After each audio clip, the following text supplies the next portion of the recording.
राहुल गांधी जी का आज का बयान बहुत ही दुर्भाग्यपूर्ण है और कहीं न कहीं उनकी अराजकतावादी मानसिकता को दिखाता है।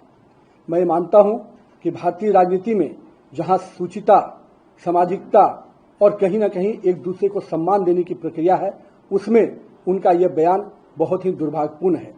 मैं मानता हूं कि लगातार हो रही हार, निराशा कहीं न कहीं उनके स्वभाव और उनके चरित्र में दिख रहा है और यही हताशा और निराशा आज उनके इस सब तरह के शब्दों के बयान आ रहे हैं।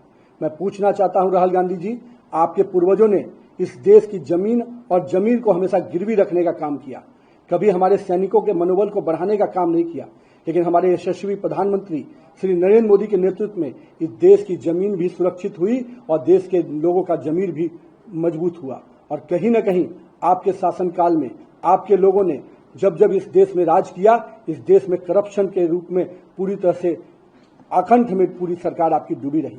आज हम करप्शन पे जीरो टॉलरेंस की नीति पर काम करते हैं।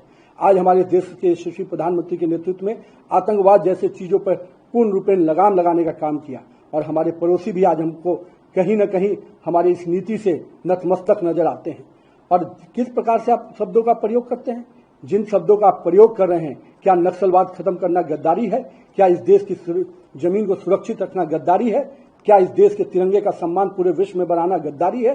अगर ऐसे शब्दों का प्रयोग करते हैं तो मुझे समझ में नहीं आता कि आपके पूर्वजों ने, आपके कांग्रेस के पुराने नेताओं ने जिस प्रकार से यहाँ के सैनिकों के सर काट दिए जाते थे, आप मौन बैठते थे, लेकिन आज भारतीय सेना को सम्मान के साथ, स्वाभिमान के साथ काम करने का जो मौका मिला है वो यशस्वी प्रधानमंत्री नरेंद्र मोदी के नेतृत्व में मिला है। और मैं मानता हूं कि भारतीय राजनीति का आप राहु हैं जो कहीं न कहीं पूरे तरह से देश की राजनीति की वातावरण को गंदा और दूषित करते हैं।